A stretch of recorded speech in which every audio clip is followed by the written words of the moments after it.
नमस्कार, न्यूज चमकता भारत के इस खास बुलेटिन पर आपका स्वागत है। मैं शिवानी कुमारी। चलिए डालते हैं खास नजर आज के मुख्य सुर्खियों पर। मेगा लीगल सर्विस कैंप का किया गया आयोजन। मुख्य अतिथि के रूप में उच्च न्यायालय के न्यायाधीश न्यायमूर्ति सुजीत नारायण प्रसाद रहे मौजूद।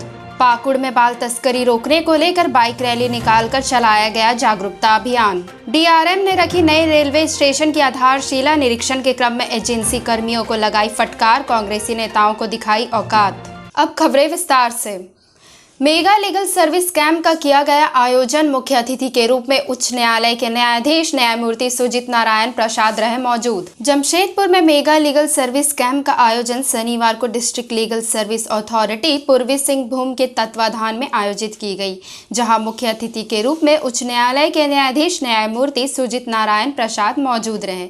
वहीं विशिष्ट अतिथि के रूप में जिले के पुलिस कप्तान डॉक्टर एम तमिलवनन, उपायुक्त सूरज कुमार एवं डिस्ट्रिक्ट जज नलिन कुमार मौजूद रहे। वैसे विगत 2 सप्ताह से यह कैंप प्रत्येक प्रखंड स्तर पर लगाया गया था, जिसका शनिवार को समापन हुआ। मुख्य रूप से जिन किसान भाइयों के ऊपर 50 तक ऋण है, उन्हें सरकार के द्वारा माफ किया जा रहा है। वैसे जिले भर में 20,000 किसानों को इसका लाभ मिला है। ज्यादा से ज्यादा किसानों को इसका लाभ मिले, जिसको देखते हुए इस जागरूकता शिविर का आयोजन किया गया। वैसे इस शिविर में 52 योजनाओं के बीच 26 करोड़ 52 लाख रुपए के परिसंपत्ति का वितरण किया गया। झालसा एवं ऑनरेबल हाईकोर्ट के झालसा के मार्गदर्शन में ये विधिक जागरूकता सशक्तिकरण शिविर जो है, इसका आयोजन गांधी जयंती 2 अक्टूबर से लेकर अभी तक किया जा रहा था। इसमें 28 और 29 तारीख से हम लोगों ने मेगा शिविर का भी आयोजन करना शुरू किया और इसी शिविर का जो ये है, आज एक मेगा शिविर हम लोगों ने यहाँ पर आयोजित किया है, क्योंकि कल 14 नवंबर को इस कार्यक्रम का समापन हो रहा है। इस क्रम में आज हम लोगों ने न सिर्फ लाभुकों को विभिन्न योजनाओं के बारे में जानकारी दी, उनकी जागरूकता कराई, उनका सशक्तिकरण कराया, बल्कि जो उनका ड्यू होता है वो ड्यू भी हम लोगों ने डालसा के माध्यम से उन लोगों को उपलब्ध कराया है। इस पूरे के पूरे शिविर में जो सिर्फ आज यहाँ पे योजना स्थल के परिसंपत्तियों का वितरण हुआ है, वो लगभग 26.5 करोड़ की राशि का वितरण हुआ है और 2 अक्टूबर से लेकर अभी तक संपूर्ण लाभुकों का राशि का वितरण हुआ है। उसका आंकड़ा लगभग 300 करोड़ रुपये का है। 300 करोड़ की परिसंपत्तियाँ जो विभिन्न लाभुकों के बीच में वितरित की गई हैं। एग्जैक्ट आंकड़े अभी संकलित हो रहे हैं। सभी मीडिया मंडल एग्जैक्ट आंकड़ों के संबंध में हम लोग इन्फॉर्म कर देंगे। ये एक यूनिक प्लेटफॉर्म है, जहाँ पे कार्यपालिका और न्यायपालिका बिल्कुल हाथ से हाथ, कंधे से कंधा मिला करके समस्त लोगों को उनके जागरूकता के लिए, उनके अधिकारों के बारे में बताने के लिए प्रतिबद्ध है। और जो हमारे पैरालीगल वॉलंटियर्स हैं, पीएलवीज हैं, उनके माध्यम से डोर स्टेप पे जाके बिल्कुल जो कानून है, व्यवस्था है, उसका इम्प्लीमेंटेशन बिल्कुल डोर स्टेप पर जाके होता है। एक छोटी सी शिकायत पैरालीगल वॉलंटियर से कर लें तो उसके बाद फिर वो चीज़ें हमारे पास, हमारे समक्ष आ जाती हैं और उसका समाधान पूरे तरीके से हम लोग करते हैं। साथ ही साथ लगातार पैरालीगल वॉलंटियर जो हैं फील्ड पे काम करके लोगों को योजनाओं के संबंध में, उनके विधिक अधिकारों के संबंध में जागरूक कर रहे हैं और इसका परिणाम ये हम लोग को देखने मिल रहा है कि लोग अधिक से अधिक जागरूक हो रहे हैं। अभी जो शिविर लग रहे हैं, उन शिविरों में लोगों की संख्या बढ़ती जा रही है और जैसा मैंने अपने संभाषण में भी कहा था कि पहले लोग जानकारी के परिसंपत्ति के वितरण की राशि आपको डीसी साहब बताएंगे। अभी डिटेल वर्कआउट किया जा रहा है। प्रिलिमिनरी जो अकाउंट्स था वो 30 करोड़ के आसपास था, जैसा हमको बताया गया, लेकिन उसमें अभी और वृद्धि होने की संभावना है। इसके पहले 29-30 को भी परिलब्धियाँ बांटी गई हैं, उसका भी अमाउंट 25 करोड़ के आसपास था। तो ये एक प्रोसेस है कंटिन्यूइंग, लेकिन अभी 14 तारीख तक जो ये प्रक्रिया चल रहा था, उसका ये एक मेगा अरेंजमेंट डिस्ट्रिक्ट लेवल पे हुआ, इसके पहले ब्लॉक लेवल पे भी हुआ और काफ़ी लाभुक आए, आप लोगों ने देखा ही। और इस तरह की प्रक्रिया अभी चल रही है। आगे भी जो डिटेल्स है वो डीसी साहब आपको बता देंगे। ये लीगल सर्विसेज अथॉरिटी के सौजन्य से हुआ है। भारत सरकार का जो अमृत महोत्सव है, 75वां स्वतंत्रता दिवस, उसके लाइट में ये मनाया जा रहा है। बहुत धन्यवाद। पाकुड़ में बाल तस्करी रोकने को लेकर बाइक रैली निकालकर चलाया गया जागरूकता अभियान। बता दें कि पाकुड़ के न्याय सदन से न्यायिक पदाधिकारियों ने इस जागरूकता रैली को हरी झंडी दिखाकर रवाना किया, जो विभिन्न प्रखंड क्षेत्र में मानव तस्करी को रोकने के लिए Lions club Everest mission charitable trust Pakur के मेंबर ने सामूहिक रूप से जागरूकता रैली निकाली। रैली के माध्यम से बाल विवाह सहित अन्य सामाजिक कुरीतियों को रोकथाम को लेकर जागरूकता फैलाई गई।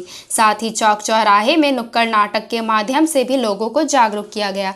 इस बाइक रैली में बच्चे हाथों में बाल विवाह रोको, मानव व्यापार को रोको सहित अन्य स्लोगों तख्तियां लेकर नारे लगा रहे थे। इस दौरान बताया कि यह रैली लोगों को जागरूक करने के उद्देश्य से निकाला गया, जिसमें बाल विवाह, बाल मजदूरी, मानव व्यापार आदि को रोकना शामिल है।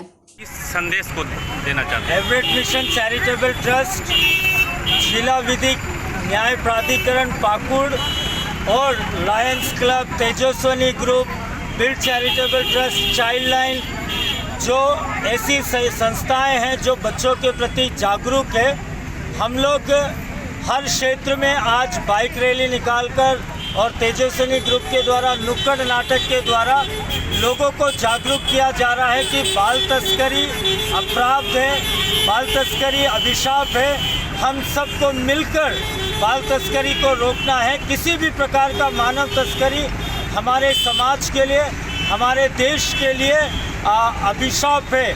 आज हमारा देश 75वां आज़ादी अमृत महोत्सव मना रहा है, फिर भी हर 8 मिनट में एक बच्चा लापता होता है। तो ये हमारी जिम्मेदारी है कि हम जागरूकता फैलाएं और इसका रोकथाम करें। डीआरएम ने रखी नई रेलवे स्टेशन की आधारशिला, निरीक्षण के क्रम में एजेंसी कर्मियों को लगाई फटकार, कांग्रेसी नेताओं को दिखाई औकात। दक्षिण पूर्व रेलवे के सीकेपी रेल डिवीजन के डीआरएम विजय कुमार साहू ने शनिवार को आदित्यपुर पहुंचे। वैसे उनके यहां आने का उद्देश्य आदित्यपुर रेलवे स्टेशन के नए बिल्डिंग और फुट ओवर ब्रिज का शिलान्यास करना था, मगर इससे पूर्व उन्होंने रेलवे स्टेशन का निरीक्षण किया और रेल अधिकारियों से लेकर संवेदकों की जमकर क्लास लगाई। डीआरएम के रौद्र रूप को देखते हुए सभी अधिकारी और एजेंसी कर्मी शुरुआत में तो भीगी बिल्ली बने रहे, मगर जैसे जैसे डीआरएम प्रोजेक्ट का मुआयना करते गए, अधिकारी एवं एजेंसी कर्मी सहज होते गए। अंत में डीआरएम ने रेलवे स्टेशन और फुट ओवर ब्रिज के लिए ईंट फेंककर फाउंडेशन स्टोन रखे और मिनरल वाटर से आचमन किया। इस दौरान मौके पर मौजूद सभी अधिकारियों और एजेंसी कर्मियों ने भी यही प्रक्रिया अपनाया।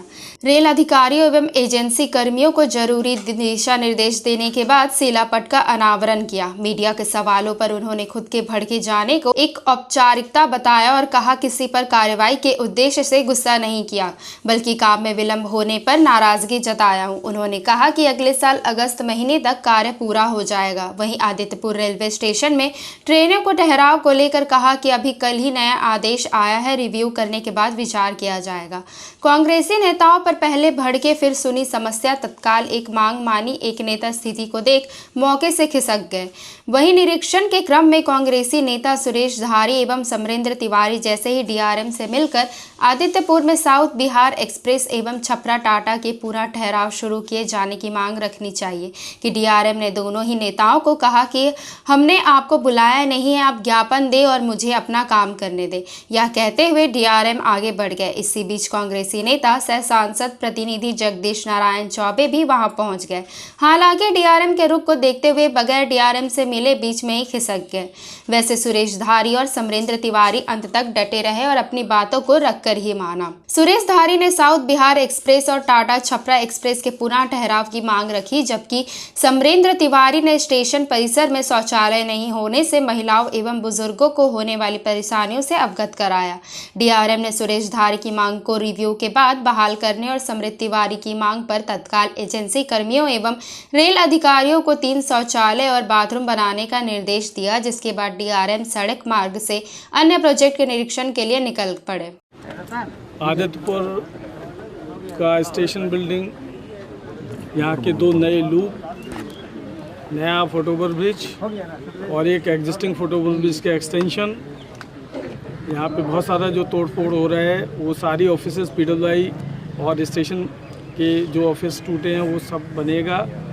इसके अलावा हमारे क्वार्टर्स टूटे हैं तो वो 48 क्वार्टर्स ये थोड़ी दूरी पे बना रहे हैं, अभी मैं वो भी देखने जा रहा हूँ। ये सारा काम एक साथ होना है। सभी से मेरा नम्र निवेदन है कि रेलवे का 1 इंच भी ज़मीन अपने पास ना रखें। हमारे पास ऑलरेडी ज़मीन कम है और ये फ्यूचर ऑफ आदित्यपुर नहीं है, ये जमशेदपुर का है।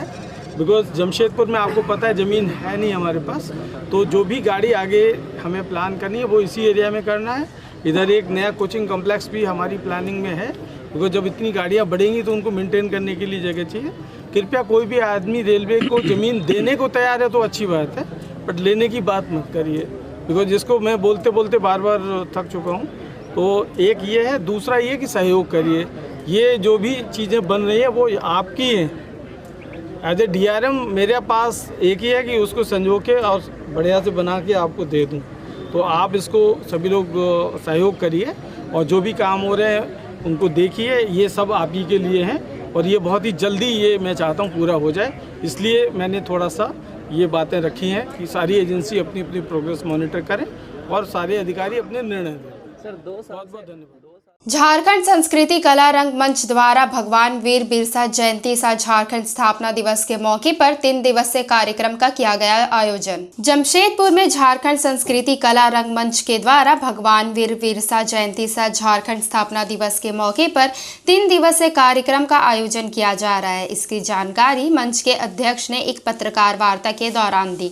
भगवान बिरसा मुंडा की जयंती एवं झारखंड स्थापना दिवस के उपलक्ष्य में इसका आयोजन हो रहा है। 14 नवंबर से शुरू होकर 16 नवंबर तक इसका आयोजन भुइयाडी दुर्गा पूजा मैदान में होगा, जहां झारखंड के लोकगीत, संगीत एवं नृत्य का मंचन होगा। इसमें झारखंड राज्य के अलग अलग जिलों के अलावा उड़ीसा से भी कलाकार अपनी प्रतिभा को प्रस्तुत करेंगे। झारखंड के मूल संस्कृति को दर्शाने एवं इसकी उन्नति हेतु इस कार्यक्रम का आयोजन किया जा रहा है। संस्कृति कला रंगमंच जो झारखंड सरकार के द्वारा मान्यता प्राप्त संस्था है, इस संस्था से बहुत बड़े बड़े कार्यक्रम हम लोग किए।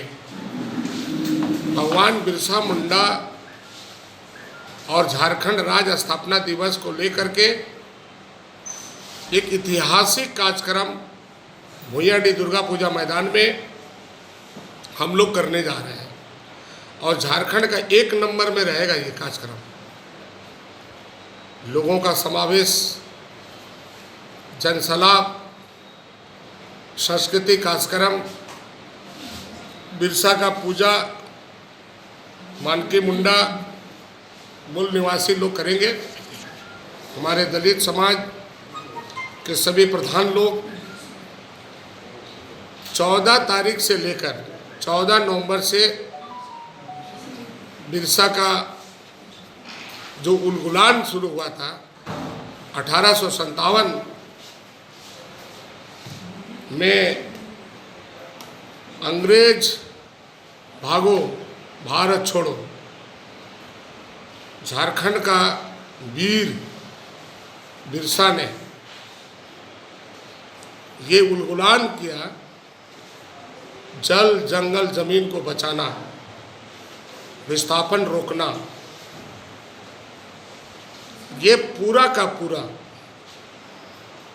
बिरसा का जो इतिहास है, 14 तारीख को बच्चों का प्रतियोगिता होगा कि बिरसा के जीवनी पर कौन प्रकाश डालेंगे।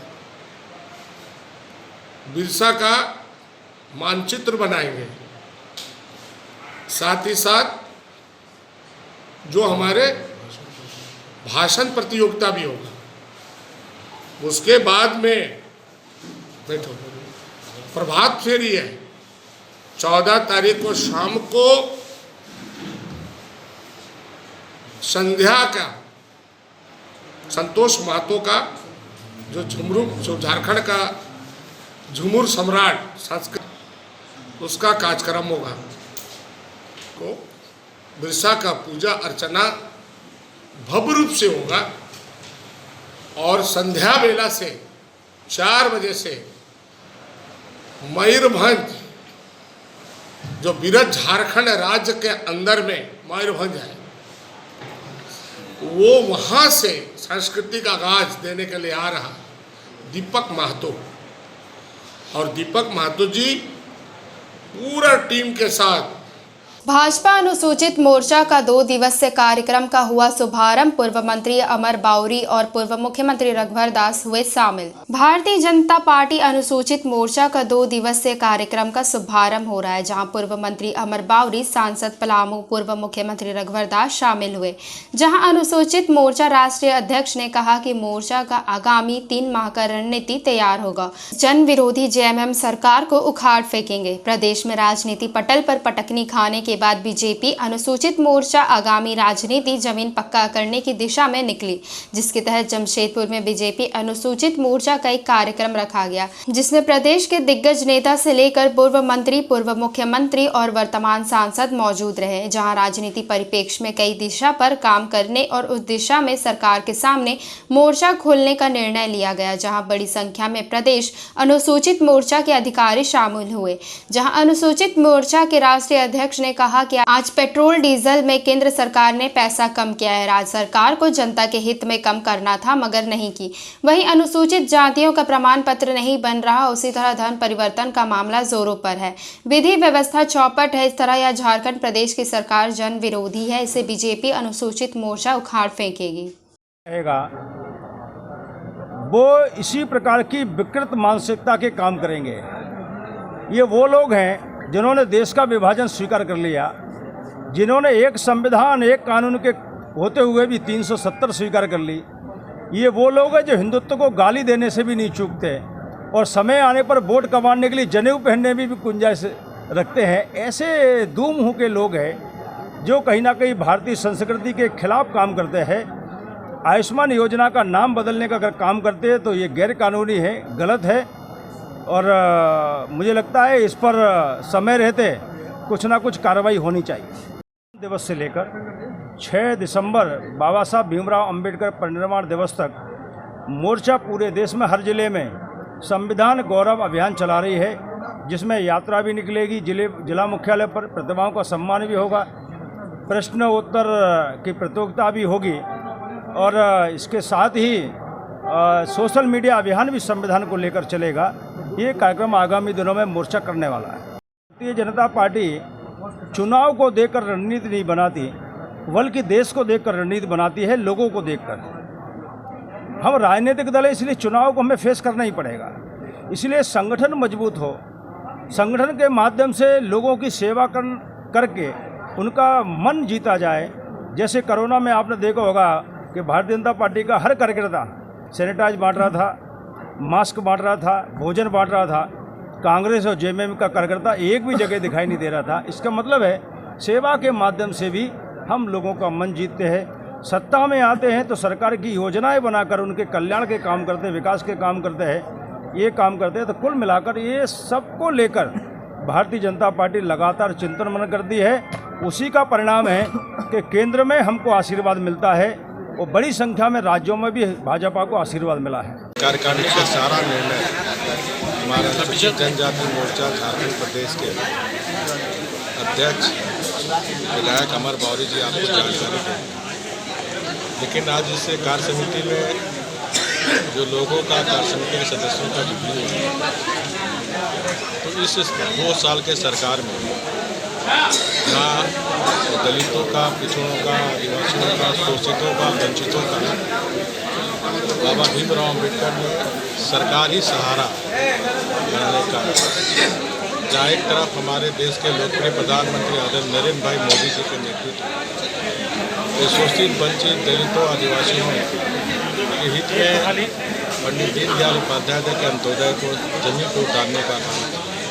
वहीं ये बिहारी में चलने वाली हेमंत सोरेन की सरकार 2 वर्ष के अंदर जिस तरह हमारे आदिवासी दलित महिलाओं, बच्चियों के साथ जो बलात्कार हुआ और लगातार हुआ, तो ये जो सरकार चल रही आदिवासी दलित विरोधी सरकार। कपारी नगर परिषद में 20 लाख की लागत से लगाया जा रहा है लेटर बिन। चांडिल प्रखंड क्षेत्र के कपारी नगर परिषद क्षेत्र में नगर परिषद की ओर से स्वच्छता को लेकर लीटर बिन लगाया जा रहा है। करीब 20 लाख रुपए की लागत से स्टील के 200 लीटर बिन लगाया गया। कपाली नगर परिषद के नगर प्रबंधक शकील अनवर मेहंदी ने बताया कि कपाली नगर परिषद क्षेत्र को स्वच्छ करने के लिए चौक, चौराहे एवं बाजार के इलाकों में लीटर बिन लगाया जा रहा है। इस लीटर बिन लगाने का मुख्य मकसद राहगीरों को सुविधा प्रदान करना है। राहगीर राह चलते खाने वाली सामग्री के रैपर एवं अन्य सामग्री फेंकने में सहूलियत होगी। यह लीटर बिन क्षेत्र के 50 मीटर की दूरी पर लगाया जा रहा है। अल कबीर पॉलिटेक्निक कॉलेज के पास से इसकी शुरुआत की गई। वहीं लीटर बिन लगाने के कार्य का शकील अनवर मेहंदी ने जायजा लिया तथा आवश्यक दिशा निर्देश दिए। मैं बताना चाहूँगा कि ये डस्टबिन नहीं है, इसे ट्विन बीन्स या लिटर बीन्स बोला जाता है। खास करके ये कचरा फेंकने के लिए नहीं है, ये आम जनता जो राहगीर होते हैं, जो मार्केटिंग करने के लिए, खरीदारी के लिए लोग बाहर जो निकलते हैं, तो उनके द्वारा बहुत सारे रैपर, पेपर या फिर कुछ छोटे मोटे चीज़ या कुछ बच्चे कुछ खा लिए तो उनके पैकेट वगैरह सब फेंकने में जगह नहीं मिल पाता है, तो उनके लिए रास्ते में लिटर बिन का हमारे कार्यालय के द्वारा अधिष्ठापन कराया जा रहा है। ये अभी इनिशियल स्टेज पे हम लोग सभी मार्केट स्थल पे जो मुख्य चौक चौराहे हैं, बाज़ार है, व्यावसायिक स्थल है, वहाँ पे हम लोग इसका इंस्टॉलेशन करवा रहे हैं। अभी पहले स्टेज में ये 20 लाख रुपए का लागत से इसका क्रय किया गया है और जिसको हम लोग जगह जगह पर अधिष्ठापित करवा रहे हैं। बाद में आवश्यकता अनुसार इसको और बढ़ाया जाएगा। अभी मुख्यतः अलकबीर पॉलिटेक्निक से लेकर के ओल्ड टीओपी चौक तक आपका, फिर ब्रह्मानंदा वाले जो रोड में हम लोगों ने पूरा लगवाया है, उसको 21 नंबर जो हरि मंदिर तक पूरा लगवा दिया है और गौस नगर के क्षेत्र में लगवाया है। और हम लोग जगह चिन्हित कर रहे हैं जहाँ जहाँ पे भी मुख्य जो बाज़ार है या चौक चौराहे हैं, वहाँ पर हम लोग इनिशियली इंस्टॉल करवा रहे हैं। अगले स्टेज में हम लोग इसको फिर जो रेसिडेंशियल एरियाज हैं वहाँ पर इंस्टॉल कर रहे हैं।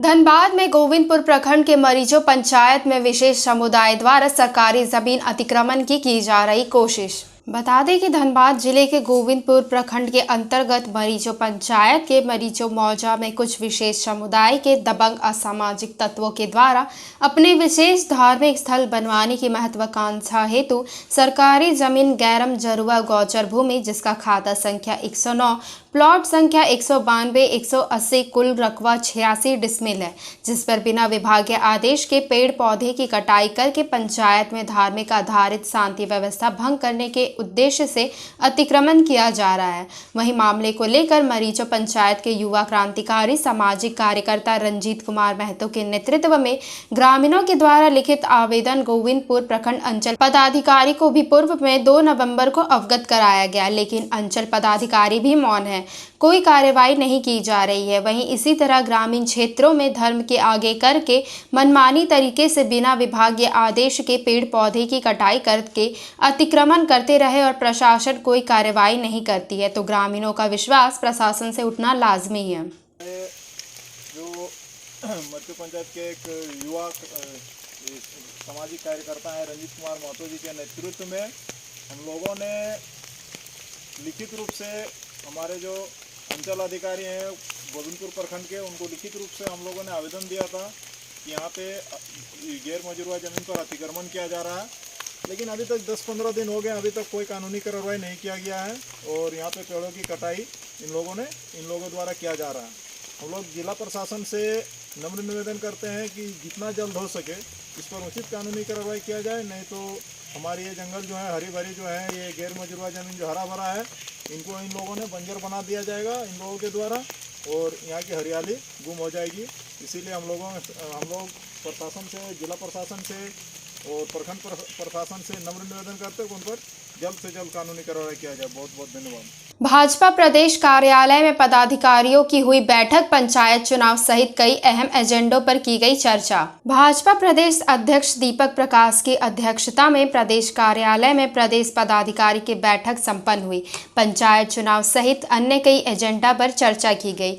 वहीं बैठक के बाद पत्रकारों को संबोधित करते हुए प्रदेश महामंत्री प्रदीप वर्मा ने बताया कि जिस तरह से केंद्र सरकार ने 15 नवंबर भगवान बिरसा मुंडा की जयंती के मौके पर इसे विश्व आदिवासी गौरव दिवस मनाने का निर्णय लिया है, पार्टी इस निर्णय का स्वागत करती है। साथ ही 15 नवंबर को राज्य के सभी जिला मुख्यालय प्रखंडों में पार्टी गौरव दिवस मनाएगी। वहीं उन्होंने कहा कि पंचायत चुनाव को लेकर भी पदाधिकारियों के साथ चर्चा की गई। जिस तरह से हेमंत सरकार कोई फैसला नहीं ली है, पार्टी ने भी यह मांग की है कि राज्य हित को देखते हुए जल्द से जल्द पंचायत चुनाव सरकार कराए। वहीं बैठक में संगठन विस्तार सहित अन्य कई मुद्दों को लेकर पदाधिकारियों को, जिला अध्यक्षकों को कई निर्णय दिशा निर्देश भी दिए गए। बैठक में प्रदेश प्रभारी धर्मपाल सिंह, बाबूलाल मरांडी, राज्यसभा सांसद समीर उरांव सहित कई पार्टी के कई पदाधिकारी भी शामिल हुए। हमारे माननीय प्रदेश अध्यक्ष जी, विधायक दल के नेता आदरणीय बाबूलाल मरांडी जी, अनुसूचित जनजाति मोर्चा के राष्ट्रीय अध्यक्ष समीर उरांव जी की उपस्थिति में प्रदेश पदाधिकारी, जिला अध्यक्ष, जिला प्रभारी और मोर्चों के अध्यक्ष की एक बैठक हुई।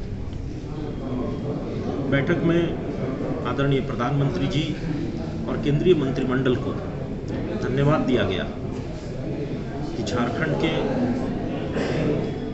महान स्वतंत्रता संग्रामी धरती आबा भगवान बिरसा मुंडा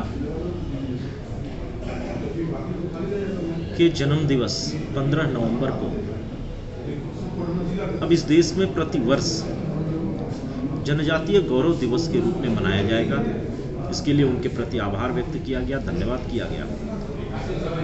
और ये भगवान बिरसा मुंडा के जन्म दिवस को एक देशव्यापी जनजातीय गौरव से जोड़ करके जो कार्यक्रमों की श्रृंखला इस वर्ष और प्रत्येक वर्ष हम करेंगे, निश्चित रूप से उनके योगदान से हमारी आने वाली पीढ़ियां और बेहतर तरीके से परिचित होंगी और उनके जीवन से प्रेरणा लेकर के, उनके आंदोलन से प्रेरणा लेकर के पूरे देश की जनता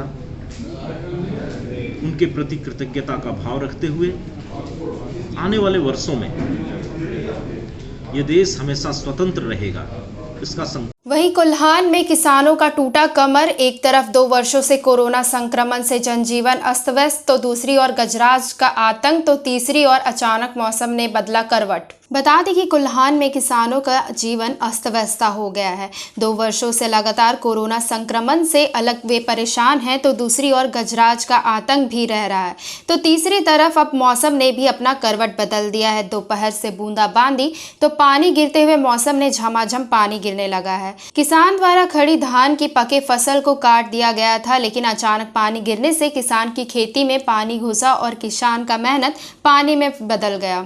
देखते ही देखते खेतों में काटे धान और पके फसल को किसान घर नहीं ला पाए, ना खलियान, जिसे किसान सोच में पड़ गए। इस वर्ष किसी प्रकार धान की खेती कर पाए थे और ईश्वर ने एक बार फिर किसान की खुशी को दुख में परिवर्तन कर दिया, जिसे किसान अपने दुख की फरियाद किसे सुनाए। एक तरफ दैनिक भोगी मजदूर के लिए रोजी रोटी के लाला पड़ गए हैं तो कोई गरीब के घरों में चूल्हा भी नहीं जला होगा, जो प्रतिदिन मेहनत करके अपने और परिवार का जीवन यापन करते थे। चलते चलते डालते एक खास नजर अब तक की सुर्खियों पर। मेगा लीगल सर्विस कैंप का किया गया आयोजन। मुख्य अतिथि के रूप में उच्च न्यायालय के न्यायाधीश न्यायमूर्ति सुजित नारायण प्रसाद रहे मौजूद। पाकुड़ में बाल तस्करी रोकने को लेकर बाइक रैली निकालकर चलाया गया जागरूकता अभियान। डीआरएम ने रखी नए रेलवे स्टेशन की आधारशिला। निरीक्षण के क्रम में एजेंसी कर्मियों को लगाई फटकार, कांग्रेसी नेताओं को दिखाई औकात। छोटी बड़ी तमाम खबरों को जानने के लिए देखते रहिए न्यूज़ चमकता भारत। नमस्कार।